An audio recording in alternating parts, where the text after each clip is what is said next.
Okay, I know this sounds like the plot of a cheap soap opera, but I swear all this happened to me. And if Reddit can't make sense of it, no one can. If you had told me a year ago that I would fall in love with a woman who predicts death through touch, I would have laughed in your face. I'm a software engineer. A logic guy. I don't do tarot decks or tea leaves. I don't even like horoscopes. But then there was Mira. I met her in a tent behind the street fair. You know those little booths with crystal balls, velvet curtains, incense that smells like burnt candy canes? My friend dared me to go in and get a reading. I thought I'd play along, maybe get a laugh. She didn't look up when I walked in. She just said, "You're late, Ethan." That froze me. I never gave her my name. Her eyes finally met mine, and I swear they were too old. Like galaxies lived in them. She touched the top of my hand just once and went completely silent for maybe 10 seconds. Then she whispered, "In 72 days, you'll regret meeting me." And then she smiled like it was a joke.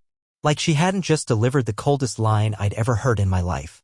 Naturally, I did what any idiot in love with the idea of a mystery would do. I asked her out. Fast forward a few weeks and I was seeing her almost every night. Mira wasn't just some crystal hoarding cliché. She was clever, magnetic, funny in a weirdly old-timey way, like she didn't totally get memes but would quote 19th century poetry just to mess with me. Her apartment smelled like sandalwood and lavender. She had a mirror in her bedroom that looked like it had been stolen from a haunted castle, all antique gold and black glass. Sometimes when she slept, I swear I heard it whisper my name. I blamed the incense. But there were other things. Little things. Things I didn't want to admit were strange at the time. Anyway, I'm posting now because today is day 72. And something happened that I can't explain. Something I wish I could unsee. I'll write more when I can breathe again. But if anyone's ever dated someone who seemed too magical to be true, you might want to read the rest of this. Part 2, The First Signals. Alright, so let's rewind a bit. A few people messaged me after the first post asking why I stayed after that kind of warning. Fair. I've asked myself the same question 1,000 times. But you have to understand, Mira didn't feel dangerous. She felt faded. Like the moment I met her, something clicked into place that I hadn't even realized was missing. You ever feel like someone sees you more clearly than you see yourself? It was like that, only deeper. Like she already knew the things I was too scared to admit. Still, weird things started happening almost immediately. At first, I brushed them off. One night we were watching some dumb horror movie at her place, the kind where you can predict every jump scare before it lands. And right as the killer lunged at the screen, Mira casually said, "He won't make it to the end." I thought she was talking about the main character. Nope, the actor. Next morning I woke up, checked my phone, and saw a headline. Actor, name redacted, found dead in Los Angeles apartment. Heart attack, they said. Age 32. Coincidence? I told myself yes. Mira just smiled when I showed her the article and said, "We all feel it if we listen closely enough." Another time, we were walking past a flower shop and this little girl tripped on the sidewalk and skinned her knee. Her mom was fussing over her and Mira whispered under her breath, "Not this one. Her sister will go first." I snapped at her. I thought it was a cruel thing to say. She didn't argue. Just looked at me very still and said, "I don't want to know these things, Ethan." But I do. And then there were the dreams. I started waking up in cold sweats. Same dream every time. I'm standing in a field of black water and Myra's floating above it, her arms wide, her eyes pure white. She's whispering something I can't understand, and every time I take a step toward her, the water rises. Eventually, I stopped telling her about the dreams. She always looked too sad when I did. Oh, and this is gonna sound insane, but her cat never blinked. Not once. And I swear it started mimicking my speech. Quietly. In the dark. You can laugh. Hell, I laughed. But I was in deep by then. And I told myself it's just her vibe. She's eccentric. That's part of what you love about her. Right? Now I'm not so sure. Because last night, on day 71, I opened the drawer next to her bed looking for a phone charger. And what I found in there changed everything. I'll post that in part 3. Just give me a minute. Part 3, the disclosure. So, that drawer. It wasn't locked. No spells, no blood sigils, no glowing runes. Just a simple blackwood nightstand drawer with a brass handle. I was looking for a damn phone charger. Instead, I found a bundle of old, brittle envelopes. Tied with red thread, sealed in black wax. The kind of wax that crumbles when you touch it. Each one had a name written in ornate, curling ink. Names I didn't recognize. Some were crossed out. Some weren't. But what really made my stomach drop was the one on top. It had my name. Ethan Monroe. Not crossed out. Not sealed. Opened. There was a single card inside, plain, stiff parchment. No markings. Until I turned it over. It read, Day 72. Water will take him. I'm not proud of what I did next. I sort of panicked. Like, I knocked over the whole drawer. The envelopes spilled out and beneath them, and I swear this is real, there was a bundle of fingernails. Human. Some fresh, some old. Carefully wrapped in cloth. And beneath that, a pocket-sized notebook labeled, Hearts Taken. Voices Returned. It was filled with dates, symbols, strange phrases in languages I couldn't place. Some entries were written backward. One page had a sketch of what looked like a mirror, her mirror, with little eyes scratched into the frame. In the margins, over and over, in smaller and smaller print, were the words, I warned them. I always warn them. That's when I heard her voice behind me. You weren't supposed to open that. I turned, and she was standing in the hallway, barefoot, hair wet, like she just stepped out of the shower. Except she hadn't been home 5 minutes earlier. I'd been alone. Her eyes were different. Too dark. Why, not angry, just resigned. Like this had happened before. I tried to play dumb. Said I was looking for my charger. Stumbled into the wrong drawer. But she just walked in, knelt beside me, picked up the envelope with my name on it, and said, It's almost time, Ethan. You should go now. I won't stop you. She said it with such quiet grief, like she meant it, like she truly didn't want me to stay. And yet, I didn't leave. Not that night. Not yet. She made us tea. We didn't talk. The silence felt ancient. When I left in the morning, she kissed my cheek like it was the last time. It's day 72 now. And about an hour ago, I started hearing water. Dripping. Gurgling. From inside the walls. I live on the 3rd floor. There are no pipes behind my bedroom. I don't know if I'm in danger, or if I'm losing my mind, or if this is all some elaborate performance piece from a very dedicated lunatic with a talent for psychological warfare. But something's happening. And if you've made it this far, I think I need to tell you everything before it's too late. Next part coming soon. Part 4. The confrontation. Absolutely, here's part 4. The confrontation, where everything comes to a head between Ethan and Mira. Part 4. The confrontation. I wasn't going to go back. I told myself that 100 times after leaving her apartment. I even packed a bag, booked a hotel out of town, made it as far as the gas station on the highway before I realized my hands were shaking too much to pump gas. And then the mirror in the gas station bathroom whispered, Ethan. Not loud, not aggressive, just soft, like it was disappointed. I went back. Mira was sitting on the floor of her living room when I walked in, legs folded beneath her. Candles lit in a circle around her like a seance from a forgotten century. She didn't even flinch when I slammed the door. Start talking, I said. She didn't look up. I warned you, she whispered. That was all I was allowed to do. I snapped. I'm not proud of it, but I lost it. I shouted at her, demanded to know who she really was, what the hell was in those envelopes, whose fingernails were in her drawer, why my name was on some kind of cursed death card. She still didn't move. So I stepped into the circle of candles. That got her attention. Mira stood up in one fluid motion, like something ancient waking from sleep, and her voice dropped into a register I didn't know human beings could reach. You shouldn't stand inside the circle. The circle isn't for you. I said, You made it personal when you wrote my name. That made her blink. Once. Slowly. She looked so tired then. Not dangerous, just exhausted. I don't choose the names, she said. They come. On the 72nd day. I asked her if she was a witch. She smiled like that was the dumbest question anyone had ever asked. No, she said. Witches are loud. I asked her if she was a demon. She looked almost hurt. Do you really think I'd kiss you like that if I were something that small? Then I asked what happens on day 72. She looked me straight in the eye and said, You'll see the moment that breaks you. What does that mean? She didn't answer. So I grabbed her mirror. I was going to smash it, I don't know why. Maybe I thought it would undo something. But before I could even raise it, she whispered my name again, the way she said it the first time we met, and my legs gave out. Collapsed. Not fainting. Not paralyzed. Just empty. Like she'd pulled the bones out of me with her voice. She knelt beside me, took the mirror out of my hands, and kissed my forehead. I wanted to stop it, she said. For you. More than anyone. And then she whispered one last thing. You were supposed to save me, but you're still too soft. I think I blacked out after that. When I came to, I was alone. The candles were gone. The mirror was gone.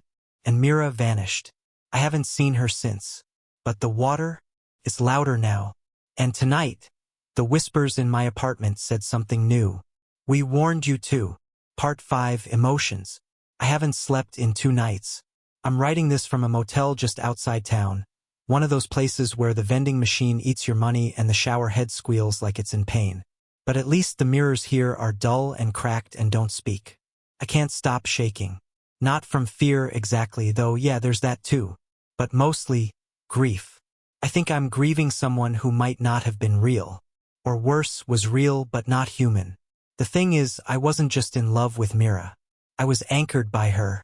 That feeling when someone touches your wrist and it's like they're holding your pulse. Not just your skin. That was every second I spent with her. Now everything feels thin.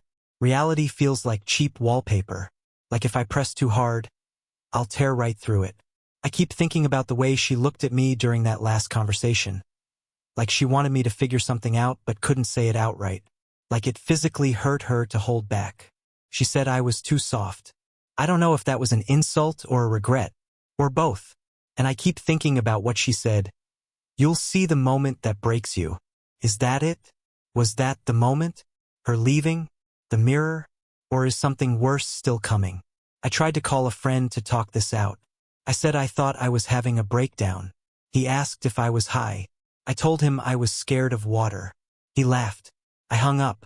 And then I cried. I don't cry. I don't cry. But I sobbed until my ribs ached. Because I loved her. I still do. Even if she's something unnatural. Even if her eyes weren't really hers and her hands never warmed. Even if that mirror whispered lies into my sleep. None of it changes the way I felt when she laughed with me, or how she'd hum under her breath when she thought I wasn't listening. Maybe that was the magic. Maybe love was the disguise. Or maybe, and this is the part that scares me most, maybe I was part of the spell all along. Like she didn't choose me because she loved me. She chose me because I was useful. There's something building. I can feel it. The water's louder. The mirror I smashed in my own apartment has come back. Not fixed, but worse. The glass is black now. It doesn't show reflections. Just shadows. I think something's coming through. And I don't know if Mira was trying to warn me or prepare me. I'll update again soon, if I can. Part 6. The denouement begins. So, it's not just me. I needed to know. Needed proof I'm not unraveling alone. So I did something I probably shouldn't have. I tracked down a name from one of the envelopes in Mira's drawer. There was one that stood out to me. Gabriel Cross. It had a deep scratch through it, but not the same kind of X as the others. It looked angry, torn through the parchment like someone wanted to erase the name from the world. I found him. Took me a day of digging online, a few calls, and a sketchy message board for occult survivors. Yep, that's a thing. Turns out Gabriel Cross died 5 years ago, officially a suicide. But his brother, still alive, still angry, and very willing to talk. We met in a parking lot behind an old church. He didn't want to meet in public, and honestly, I didn't either. The second I mentioned Mira, his expression changed. I hoped she was done, he said. Guess I was wrong. He told me Gabriel had dated her for just over 2 months. That Mira had come out of nowhere. Seemed too perfect, too intuitive, like she knew what you were going to say before you said it. Sound familiar? Then, right before Gabriel died, he left a note. One line, written in frantic red ink. She took my voice, but the water still speaks. When I told him today was my 72nd day, the guy physically backed away from me. Told me not to go near any water, not to fall asleep, and definitely not to trust what I see in any reflection. Did you love her? I asked. He just laughed. Bitter. She makes you love her. That's how it works. That part keeps echoing in my head. Because yeah, I still love her. And part of me still wants to believe she wasn't using me. That she meant it when she said she tried to stop this. That maybe, just maybe, there's a way to change the outcome. But then, I checked my motel bathroom before writing this. The mirror, it's gone. Just gone. Ripped off the wall. And on the cracked tile behind it, scrawled in something too dark to be ink. It's time to choose. I don't know what that means. But I think the door's closing. And I don't know which side I'm supposed to be on. Part 7, The Threshold. There's a knock at my door. I haven't opened it. I've just been sitting here for the last hour, staring at the handle, waiting for it to turn on its own. 3 knocks. Then silence. Then 3 more. Same rhythm as a heartbeat. No one's supposed to know I'm here. I never used my real name to check in. I paid in cash. My phone is off. I haven't even looked out the window, not because I don't want to, but because I already know what I'll see. Her. Or something that looks like her. I thought I was losing it, but earlier tonight, the mirror came back. Not just in the bathroom. Every reflective surface in this room, the turned-off TV, the black screen of my phone, even the shine on the faucet started showing the same thing. Not my reflection. Not Mira. But me, sinking underwater, eyes wide, mouth open in a scream that doesn't make sound. And in the background? Her voice. Whispering something over and over in a language I don't understand except for one word that keeps repeating. Threshold. I think I'm supposed to cross it. Earlier, I found a scrap of that strange parchment paper inside my bag. I didn't put it there. It had one sentence in Mira's handwriting. If you stay, they'll take your voice. If you follow me, they'll take your soul. I laughed at first. Because what kind of absurd fairy tale ultimatum is that? Voice or soul? What even is a soul in this context? But now I'm not laughing. I feel like I'm standing in front of some ancient doorway I can't see, only feel. My hands are shaking. My mouth is dry. My heartbeat keeps syncing up with those knocks at the door. She said I was too soft. Maybe she was right. Because I don't know what scares me more. Losing myself completely by going after her. Or staying here and slowly becoming hollow. One of the mirrors, the TV screen, just flickered. It's showing her now. She's standing in a place I don't recognize. It looks like the ruins of a temple underwater. Her hair floats like smoke. Her eyes are closed. But her lips are moving, mouthing a phrase. Choose, Ethan. Before they choose for you. The knocking stopped. The door is slowly creaking open. I think this is it. Next update, if there is one, will be from the other side. Part 8, Through the Door. I opened it. I don't remember deciding to. One moment I was staring at the knob, the next it was turning beneath my hand, smooth, cold, inevitable. But there was no hallway. No flickering motel light. No peeling wallpaper. Just mist. Heavy, silver, almost metallic in the way it moved, like it breathed. I stepped forward and immediately felt the air shift. The scent of motel bleach and stale carpet disappeared, replaced by something older. Salt, maybe? Burning herbs. Ink. And silence. A silence so thick it felt like pressure in my ears. I walked. The mist parted around me as I moved, showing glimpses of things that didn't stay long enough to understand. A figure bent over a spinning wheel of tarot cards that caught fire without burning, a pale child with eyes that blinked sideways, a river that flowed upward, where the current carried bones like driftwood. I know how insane this sounds. I'm writing this on a motel notepad with the pen I had in my jacket. I don't know how it's reaching you or if it even will. But I need to keep telling even if no one's listening. Eventually, the mist thinned. And I saw her. Mira was standing at the center of a stone platform that floated on nothing. The mirror, her mirror, was propped behind her like an altar. It wasn't glass anymore. It was water. Liquid held in place by some force I couldn't see. It rippled but never spilled. She didn't look surprised to see me. She just whispered. I tried to make you choose love. Her voice echoed like 1,000 versions of her were speaking in unison. I stepped closer. Where are we? I asked. She looked past me into the mist and said, Between. This is where the unchosen things wait. What does that mean? She didn't answer. Instead, she reached out and her hand brushed mine. For the first time, her skin felt cold. You came too late, she said. I held them off as long as I could. Who? The mirror behind her shuddered. Inside it, I saw myself, but not how I am now. I was gray. Hollow. Eyes black. Mouth stitched shut with red thread. They're the ones who write the endings, Mira said. I was trying to steal us a different one. And then, from the mist behind me, I heard something slither. I turned and no. I don't want to write it down. Not yet. Not until I understand what I saw. But I know this, I'm not in my world anymore. And whatever rules I thought applied to love, to choice, to time, none of them work here. I don't know if I followed Mira into her world, or if she brought me into something older than both of us.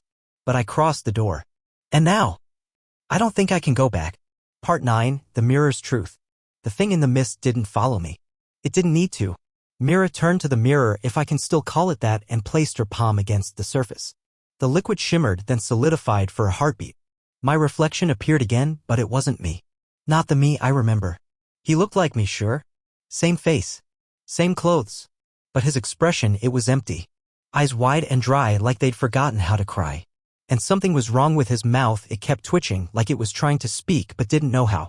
Mira's voice came low, sharp. Watch. The mirror pulsed.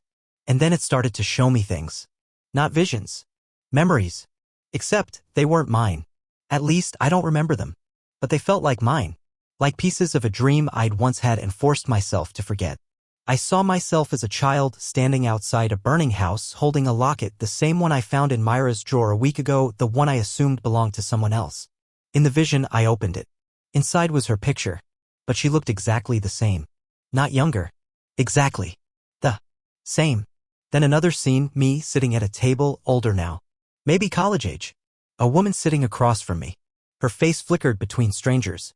One moment blonde, the next dark-haired, the next completely blank. But her eyes never changed. Mira's eyes. Always Mira. Then a moment I do remember vividly. The day my father died. A woman in the hospital hallway touched my shoulder and whispered, "It's not time yet. Stay awake." I'd always thought it was a nurse. It wasn't. It was her. Again. I stumbled back from the mirror, my heart pounding, throat dry. "Mira, how long have you?" She didn't answer. Just stepped closer and placed a hand on my chest. "I've always been here, Ethan. In every thread. In every lifetime. You don't remember because you're designed not to. But I do. I remember every version of you that didn't make it. Every love we started but couldn't finish." My knees went weak. "What are you?" She smiled, soft and infinitely sad. "Not what? When?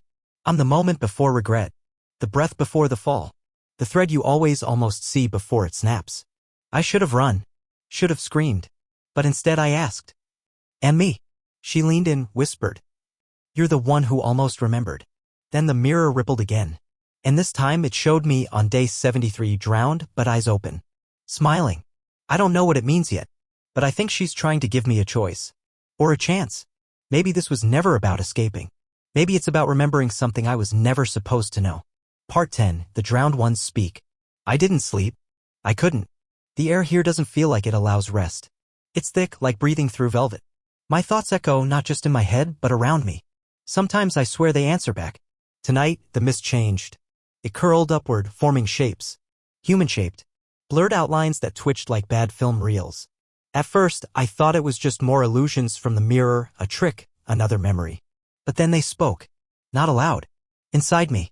Dozens of voices, all layered over each other like 1,000 strangers trying to speak through the same broken radio. He stayed too long. I tried to leave the water light. She kissed me and took the fire out of my chest. Ask her what happened to the one before you. Ask her why you forget every time. I dropped to my knees. The pressure in my skull was unbearable, not pain exactly, but weight. Like knowledge was trying to squeeze in through every pore. Like these voices had lived inside me longer than I realized. They're the others. The ones who crossed the threshold. The ones who didn't come back. Some of them still look like me. Their faces shimmer in the mist like broken mirrors, flickering in and out of view. Each with slight differences, a scar here, younger eyes, a missing tooth, one with burned hands. Versions of me from other timelines? Lifetimes? One of them came forward. He looked the closest to me. Same build, same age. Except his mouth had no lips, just a line of stitched skin. Still, his voice was clear inside me. I tried to love her. I tried to stay. But love isn't enough here. Then he raised his hand and there burned into his palm was a symbol. I recognized it.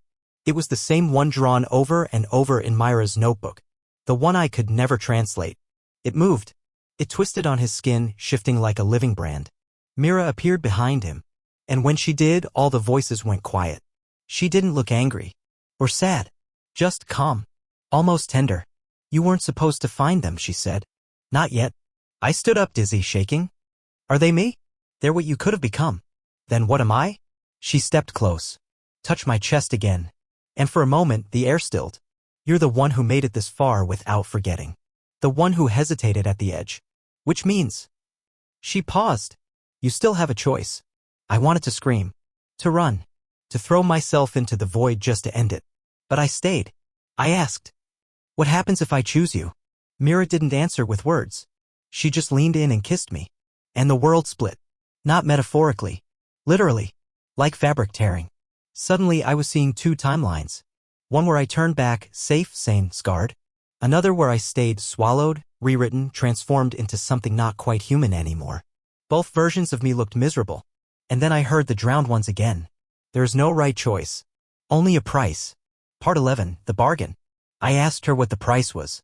Mira didn't flinch. Didn't soften. No riddles this time. Just the truth, and it hit like a hammer. If you stay, you lose your name. Not my life. Not my soul. My name. You'll still look like you. Speak like you. Feel like you at first. But over time, your name will unthread itself from your skin. And then, you'll fade. I wanted to laugh. Or cry. Or scream. But I couldn't do any of those things. Because deep down, I already knew. I felt it since the moment I stepped into the mist. Something loosening inside me. The edges of who I am blurring. I asked what happens if I leave. Mira looked away. They take your voice? Physically. She shook her head. Not the sound. The meaning. Everything you say, everything you try to explain after this, no one will understand. You'll tell people what happened, but they'll hear something else. You'll speak truth and sound like a lunatic. I stood there in between two losses. To stay was to disappear. To leave was to become unbelieved. That's when she made her final offer. You can leave with me. I froze. You mean both of us leave? She nodded. It's never worked before. But if you tether me to you, not the other way around, maybe the path will hold. Maybe you remember this time. That word again. Remember. Suddenly I was back in the mirror, seeing flashes of her, in other lives always just outside my grasp. The nurse. The girl on the train. The stranger in the crowd who smiled at me with too much familiarity. She's always been there. Every lifetime, every edge of forgetting. Trying to stay. Trying to warn me. Trying to make me choose. I don't know how I said. Then say my name, she whispered. It was on the tip of my tongue. But I couldn't say it. Because I realized I didn't know it. Not fully. Mira wasn't her full name. It was a fragment. A veil. And if I spoke the true one, if I remembered it, I'd be choosing more than just love. I'd be choosing her world.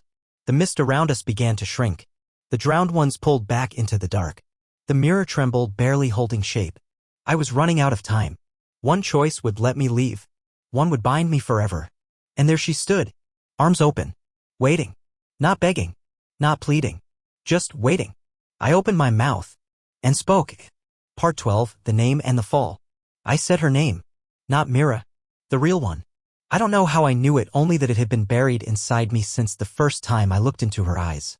It wasn't a word exactly. Not something I could spell or write. It sounded like wind across broken glass. Like a lullaby hummed in reverse. Like my own breath forgetting itself. But I said it. And the moment I did, everything fell. The ground shattered beneath us.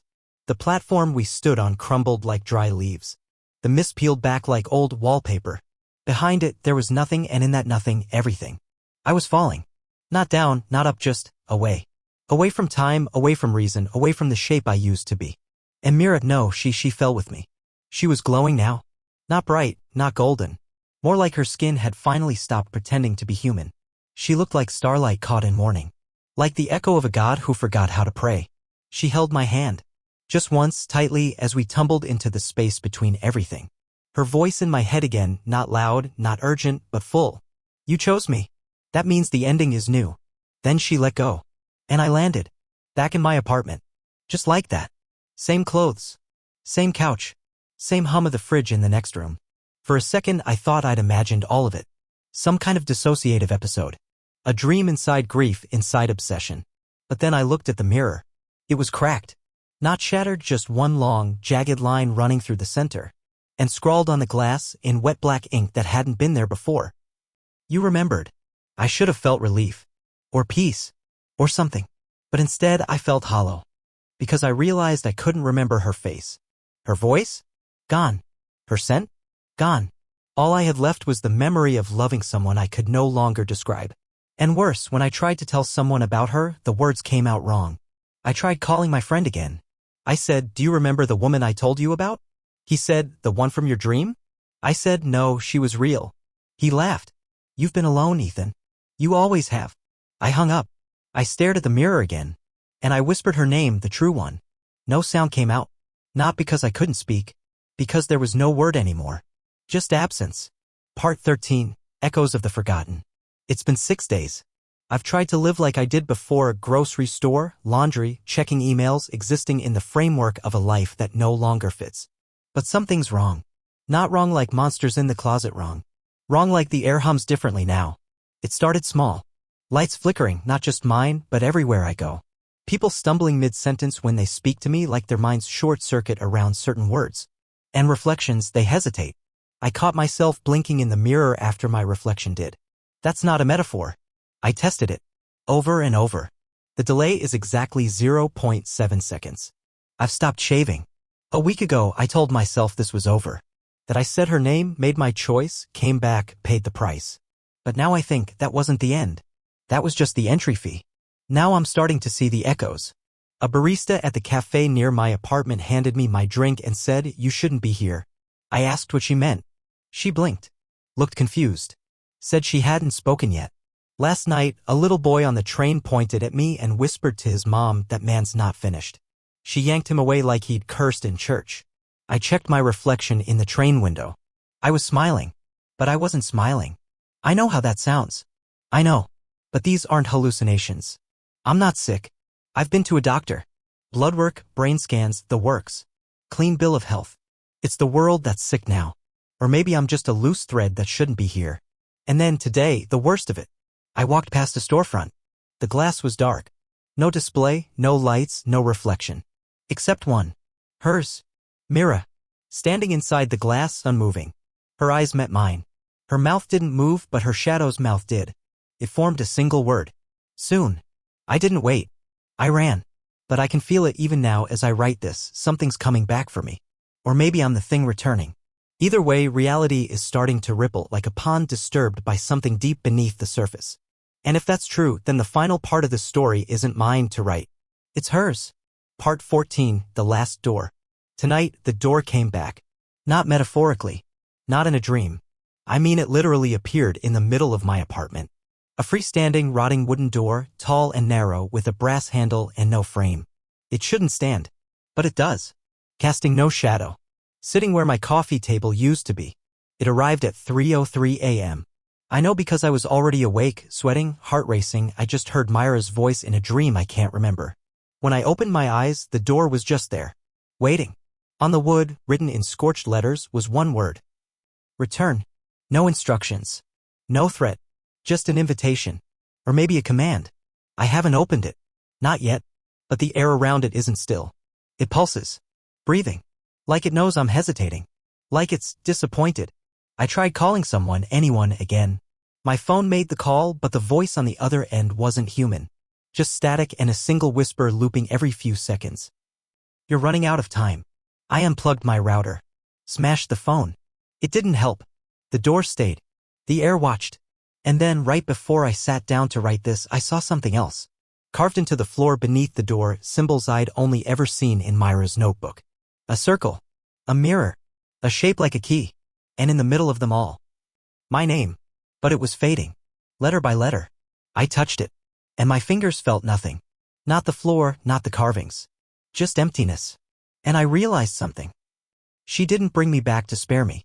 She brought me back to give me a choice I could finally understand. This door isn't about going to her. It's about ending the loop. Breaking the pattern. Or embracing it. And whatever's on the other side, if there even is another side, it's mine to face. Alone. I'm not afraid anymore. Just hollow. Tired. Curious. The handle is warm. The door is humming. The name beneath it is almost gone. One more breath. Then I open it. Part 15, The Mirror Does Not Lie. I opened the door. There was no sound. No flash of light. No gust of wind or scream of warning. Just silence. The kind that makes your ears ring. The kind that doesn't feel empty but expectant. And in front of me, not a hallway, not a void, but a room. Her room. The same place I first saw Mira. The velvet tent. The incense. The low table with black candles and trembling cards. It was all exactly the same, but wrong. Like someone had rebuilt it from memory using broken pieces. She was there sitting across the table just as before. But this time she wasn't smiling. Her eyes were cloudy now. Her skin pale as if she hadn't breathed in centuries. And her voice, when she finally spoke, came like dust breaking off stone. Do you know what this is? I nodded. The end. She shook her head. No. The mirror. And then the wall behind her, the only wall in the room, peeled back like skin revealing bone. Behind it was the mirror. The original one. The first one. No frame. No edge. Just infinite rippling black water. It showed me everything. Every version of me who had loved her and failed. Every Ethan who had chosen safety, or fear, or silence. The ones who had drowned. The ones who had forgotten. The ones who had tried. Then it showed one. Just one. Who remembered? Who chose? And in that version, Mira wasn't fading. She wasn't monstrous. She was free. And so was he. I turned to her. My voice felt different in my throat, heavier, truer. Can we leave? She looked up. And for the first time I saw fear in her eyes. No, she said. But we can end it. She reached out across the table. I took her hand. And the mirror shattered, not with sound, but with silence so complete it erased every name I'd ever had. I don't remember falling. I don't remember pain. But I remember the last thing I saw. Her eyes. Open. Alive. And finally human. Now I wake up every day knowing two things. The world doesn't know what I gave up to be here. But I remember. I remember everything. And sometimes when the light hits a reflection just right, I see a pair of eyes staring back at me. Not mine. Not hers. Just watching. And waiting. Update, there's no more update. This was my story. Believe it or don't. It doesn't matter now. But if you meet a woman who knows your name before you speak it, don't follow her. Or do. But remember. The mirror does not lie. The end.